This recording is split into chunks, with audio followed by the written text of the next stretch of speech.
Hello everyone, I am Muhammad Humayun. I am going to present my anatomy presentation to Dr. Faisal. So today's topic is anatomical planes, joints and muscles.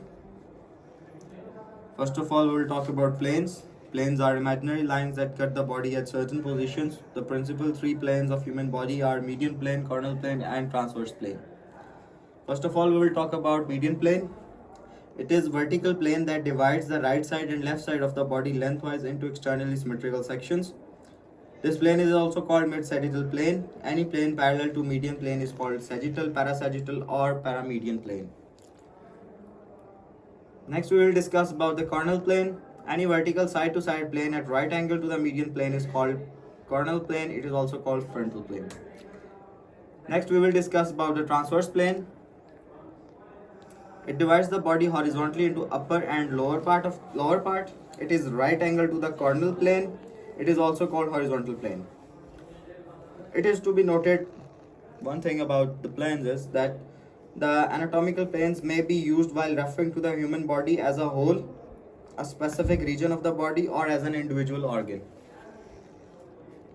Next, we will discuss about the terms of positions, anatomical positions. It is important to keep in mind that these terms are relative as they describe location of a structure in relationship to other structures of the body. The first term we will discuss about the anterior and posterior. Anterior is at the near or front of the body, like front view, and posterior is at the back of the body, like the back view of the body.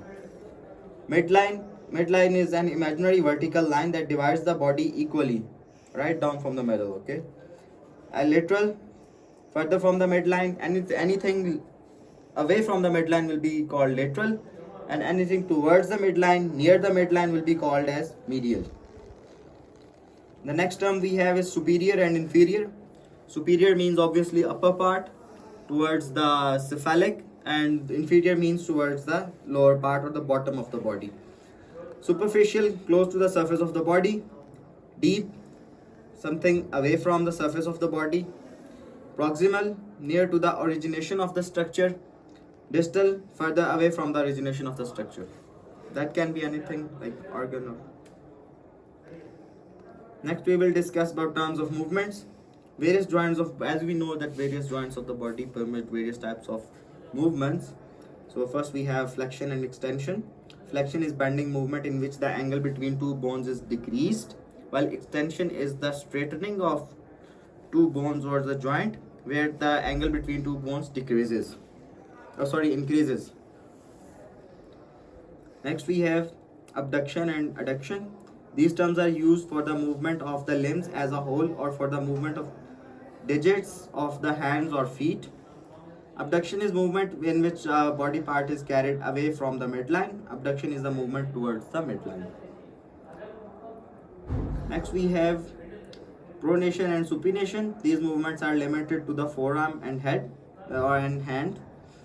When the dorsum hand is turned forward without the rotation of the upper part of the arm, this is called pronation.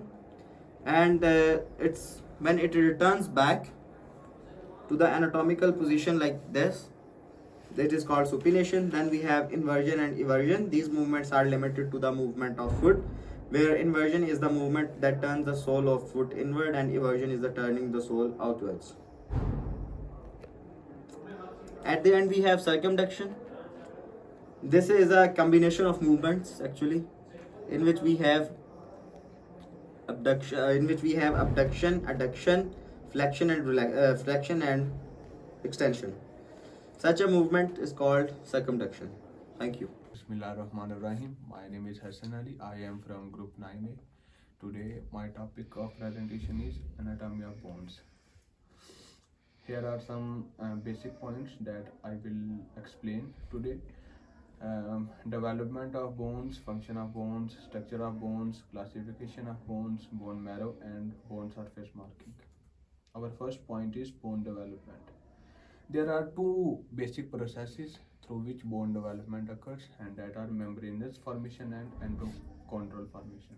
During endochondral formation, chondrocytes convert hyaline cartilage into bone, and it is very slow process and occurs mostly in long bones and it takes 18 to 20 years to occur. The next type is membranous formation, and here are two basic types of cells that are involved in membranous formation, and these are osteoblast and connective tissue.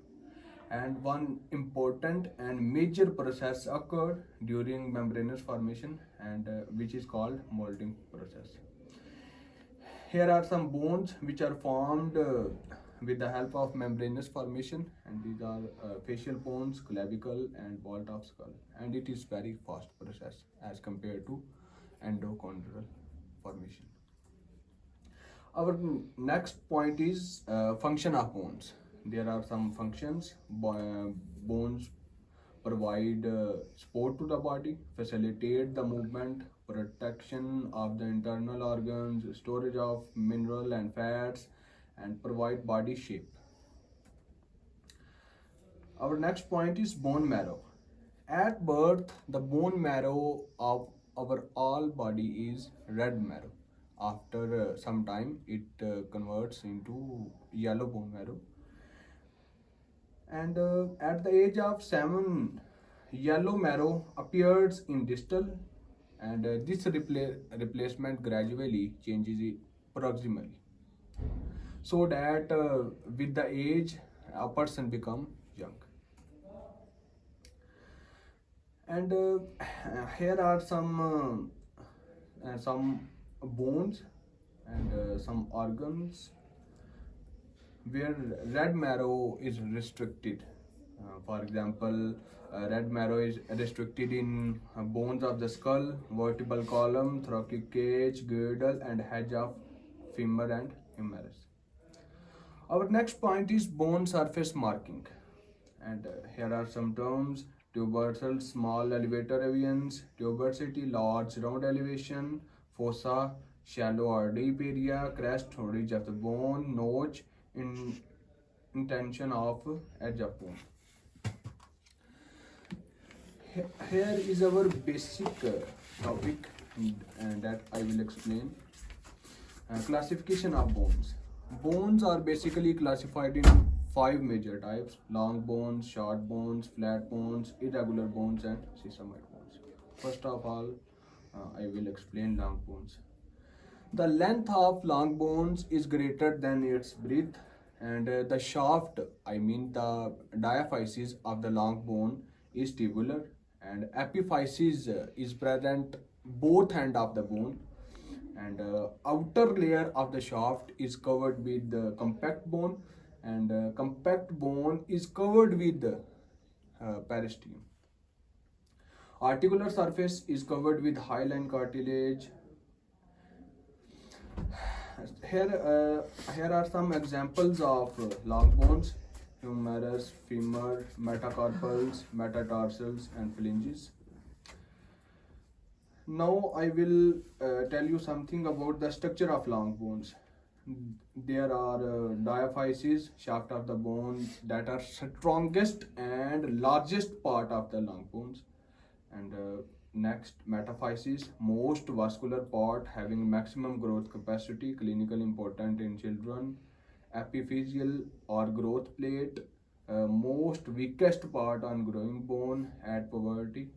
Epiphyseal plate changes into epiphyseal lines. Epiphysis, which is also known as the tip in adults. Epiphysis fuses with metaphysis, but in males epiphysis fuses 2 years before than in females. The next type is short bones, composed of cancellous, which is covered by compact, and this compact bone is covered with periosteum. Articular surface covered with hyaline cartilage. Here are some examples that short bones are present in hands and foot. Talus, lunate, and calcaneum are all examples of short bones. Next, flat bones, composed of thin outer and inner layer of compact bone. Scapula is an exceptional flat bone, and flat bone includes vault of the skull, frontal, and parietal. Our next type is irregular bone, composed of thin shells of compact bone. Interior of the irregular bone is made up of cancellous bone, and its examples include skull bones, vertebrae, and pelvic. Our next type is sesamoid bones. These are the only bones that are formed in tendons, and greater part of sesamoid bones are covered by tendons, and free cartilage covers this type of bones.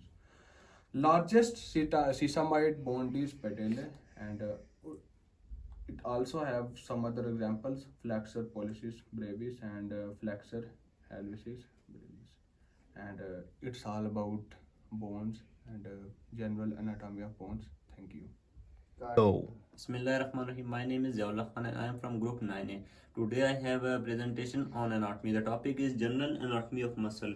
The topics I will discuss on general anatomy of muscles are definition of muscle, structure of muscle, classification of muscle, and naming of muscles. The definition of muscle is the band or bundle of fibrous tissue in a human anatomy body that has ability to contract. It is like the muscles are these that are attached to the bones of a body of animals and human. They provide help in movement and shapes. They provide also shape and the structure. The next topic is structure of muscle. The structure of muscle, it is like origin is the starting point of muscle, where the muscle start, the muscle attached with the bone. The starting point is origin, and the second point is insertion is like the ending part of the muscle, that where the muscle end attached with the bone. And belly is the mid point of between the insertion and origin. Belly has a contractile unit of muscle. It is like 60% motor and 40% sensory. Tendons that connect bones to bones, which are also between the bones, and ligaments that attach bones with the muscles. Types of muscle. There are three types of muscle: smooth muscle, cardiac muscle, and skeletal muscle. Smooth muscle. Their involuntary in action consists of long spindle-shaped cell, closely arranged bundles, movements in peristalsis present through the body, including digestive muscles. They are present throughout the body. They have very large numbers of smooth muscles in our body. They perform very large number of functions. The second is skeletal muscle. They are voluntary in action. It means they are in our control. They are striated muscle having cells called muscle fibers, long cells, and having multiple nucleuses. They have very multiple nucleuses and they are striated muscles. The next type of muscles is cardiac muscle.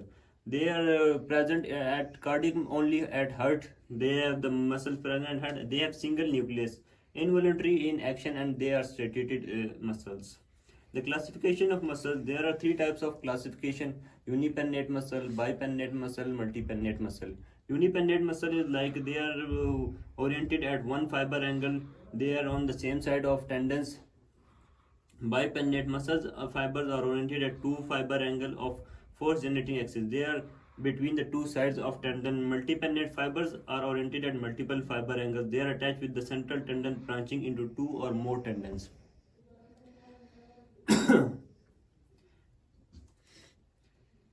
Naming of muscles. These are defined on the size, shape, respect to head, respect to action, with respect to depth. So there is, according to size, the muscles, there are four types of muscles. Long muscles. The long muscles are called longus muscles. The short muscles are broad muscles are called lattice muscles. The bigger muscles are called major and minor muscles. These are called smalls. According to shape, deltoid muscles are triangular shape. Teres muscles are circle shape, and rectus muscle, they are rectangular in shape.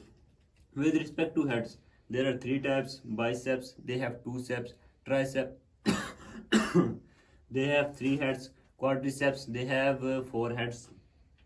With respect to action, there are two types of action in the muscle: flexion and extension. Flexion mean contraction of muscle, which the muscle is called flexor, and extension mean the straightening of muscle, with the muscle is called extensor. With there are two types of muscle. Deep profundus mean the muscle that are inside the body near to the midline, and the superficial, that are the muscle that are present in the upper side of body far far away from the midpoint. Thank you. Bismillahirrahmanirrahim. My name is Ahmed Hassan and I am from group 9A. Today my topic is general anatomy of joints. Introduction. A joint is also called articulation is a point of contact. Orthology. It is the scientific study of joints. Kinesiology. It is the study of motion of the human body. Definition of joints. It is the site at which any two or more bone articulated is called joint. Classification of type. Fibrous or fixed joints is immovable and cartilaginous or slightly movable joints. Number 3. Synovial or free movable joints. Fibrous or fixed joints immovable. These joints are held together by tough tissues which develops during a childhood. Example, cranium. Cartilaginous or slightly movable joints. Here movement is needed but only to a certain point. Example, the vertebral column. Symphysis, pub. Number 3. Synovial or freely movable joints. These joints are allow movement to take place. Synovial joints. The lubricants the joint like oil in a working engine. It enables all parts of the joint to move against each other smoothly. This is inside the synovial joint capsule which holds the fluid in place. The synovial membrane lies inside the capsule which are fluid produced. Types of synovial joints. Freely movable synovial joints can be divided into 6 groups depending upon the way they move. Types. Number 1. Ball and socket joint. Number 2. Hinge joint. Number 3. Pivot joint. Number 4. Gliding joint. Number 5. Saddle joint. And number 6. Candyloid joint. Characteristics of synovial joint. Articular cartilage, hyaline cartilage.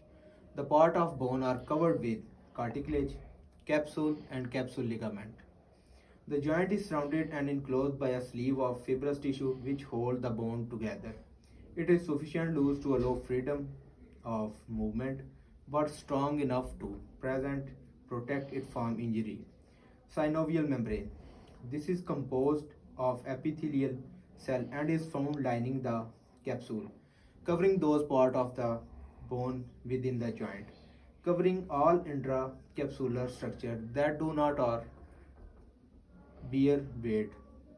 Synovial fluid. This is the thick, sticky fluid of egg white consistency secreted by a synovial membrane into synovial cavity, and its function of is provided nutrients for the structure in the joint cavity. Number 2. Contain phagocytes which remove microbes. Number 3. Act as a lubricant. Number 4. Maintain joint stability. Ball and socket joint. Allow the greatest range of the movement in this type of joint. Head of bone is fits into the socket of another bone. Number 3 point, held together by ligament and tendons. Number 4, example, shoulder and hip joint. Hinge joints is allow flexion and extension with a small amount of rotation. Example, elbow, knee, ankle, finger, toes. Pivot joint is allow only rotation. Example, proximal, distal, radio, ulnar joint. Gliding joints is this joints the articular surface of bone. It looks flat and move on the another bone in the siling movements. Example, sternoclavicular joint and joint between carpal and tarsal bone. Saddle joints. The saddle joints allow the movement of the joint forward and backward and right to left. Example, wrist joint. Last, condylite joint. This is also from movement is all directions, however, full rotations. Example, wrist joint, metacarpophalange joint, metatarsal phalangeal joint. Thank you. Bismillahirrahmanirrahim. Assalamu alaikum. My name is Ali Hassan. I am from 9A group. Today I discuss joints and its types. Definition of joints: a place where two bones are attached. It's joint. Study of joints is called arthrology. Classification of joints on basis of functional. Synarthrosis: immovable joints. Cranial sutures in adults. Primary cartilaginous joints in growing children. Amphiarthrosis joints, slightly movable joints, joints between adjacent lamina of vertebra. And third, diarthrosis, freely movable joints, for example synovial joints. Next is structural classification. Fibrous joint composed of intervening fibrous tissue with no joint cavity, immovable or slightly immovable. Cartilaginous joints: articulating bones are united by cartilage, hyaline or fibrocartilage with no joint cavity. Articulating bone. Third is synovial joint. Articulating bones are separated by fluid-filled joint cavity. It's called synovial joints. Fibrous joints: sutures, articular surface are connected by a thin layer of connective tissues. They are confined to the skull and are immovable. Syndesmosis: bones are connected by considerable greater amount of connective tissue than in suture in the form of interosseous ligaments and membrane. Slightly movement is permitted. Interosseous tibiofibular joint, interosseous radioulnar joints. It's an example of this joint. Gomphosis, peg and socket joint is the second name of this joint. Articulation of teeth in alveolar sockets of mandible and maxilla by periodontal ligament. Next is synovial joint. Most evolved and freely movable joint is called synovial joint. Have a joint cavity filled with synovial fluid, often termed as diarthrodial joint. Components: fibrous capsule, synovial membrane, ligament, articular cartilage, articular disc or meniscus, bursae, fat pads, also called Herbaceous glands. Now its types. Plain joints: articular surface are nearly flat, allow gliding movement. For example, intercarpal and intertarsal joints. Second is hinge joints. Ganglionimus, its second name. Articular surfaces are pulley-shaped. Movements are permitted only in one plane, transverse axis. Most common joints, for example, elbow, knee, ankle, and interphalangeal joints. Next is pivot joints, also called trochoid joints. A rounded end of one bone fits into the concavity of another bone. The rounded part is surrounded by a ligament. Limited rotation around a central axis. For example, superior radioulnar and median atlantoaxial joints. Next is cantilever joints. Round articular surface of one bone fits into a socket-type articular surface of another bone. Permit movements in two directions. For example, knee and temporomandibular joint. Next is ellipsoid joints. Elliptical convex surface of one bone articulates with elliptical concave surface of another. Permits movement in two directions. Combination of movements cause circumdation. For example, wrist and atlanto-occipital joints. Next is saddle joints. Articular surface are reciprocally saddle shaped. For example, concave convex shape allows wide range of movement. For example, first carpometacarpal sternoclavicular incudomalleolar joint are also examples of this joint. Ball and socket joints, also called spheroidal joints. It's last type of synovial joints. Rounded convex surface of one bone fits into the other cup like socket of another bone. Permits greatest range of movements. For example, shoulder, hip, and incudostapedial joints. Thank you. Bismillahirrahmanirrahim. I am Muhammad Waqas Khan from Group 9. Today I am going to talk about scapula. Sir, scapula is a Latin word which means shoulder blade. It is a large, triangular, thin bone placed on the posterior lateral surface of the aspect of the thoracic cage. Sir, scapula has two surfaces. First one is posterior surface, and the second one is interior surface or ventral surface or costal surface, or also it is called as subscapularis surface. This is the posterior surface of the scapula. There is a spinous process. This is the spinous process of the, and spinous process divides posterior surface of the scapula into two parts, upper part and lower part. This is called as supraspinatus fossa, and this one is called as infraspinatus fossa. Sir, this is the dorsal surface, and the second is costal surface.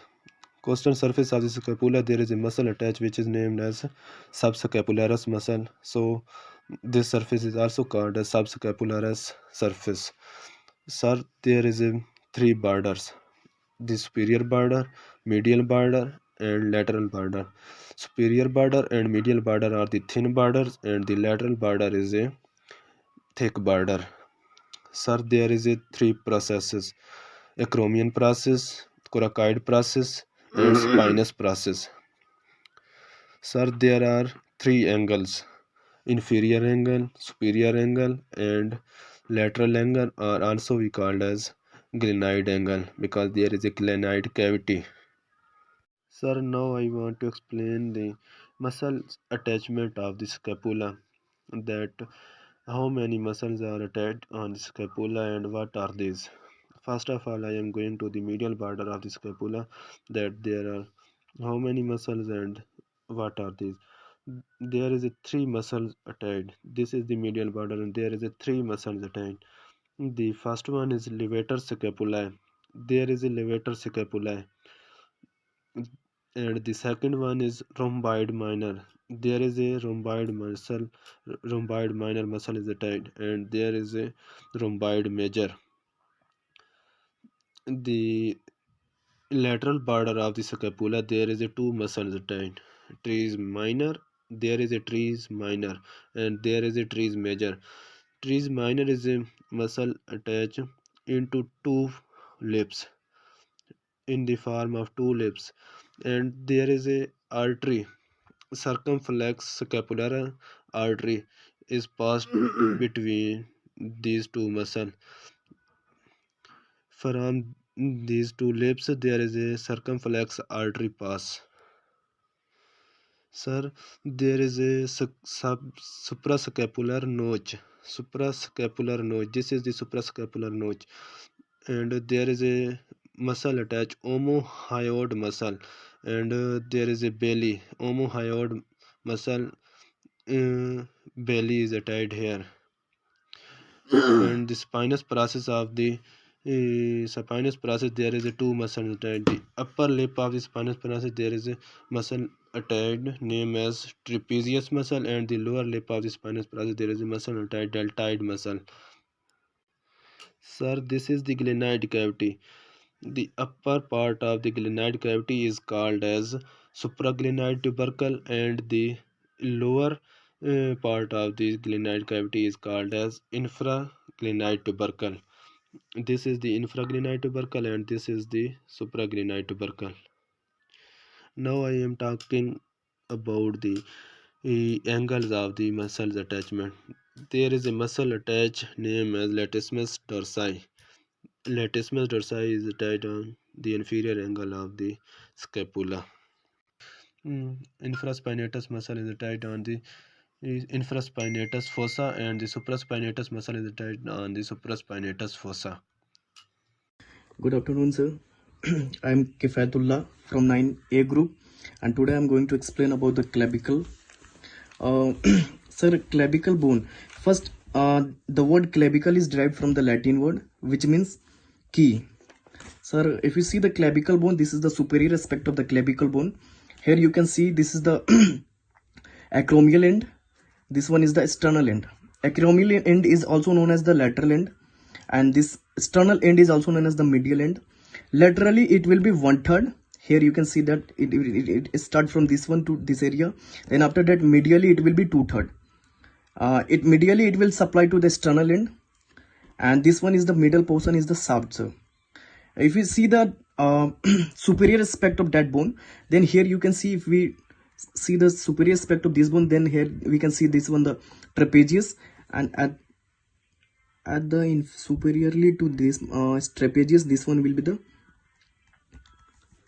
subclavian group, sir.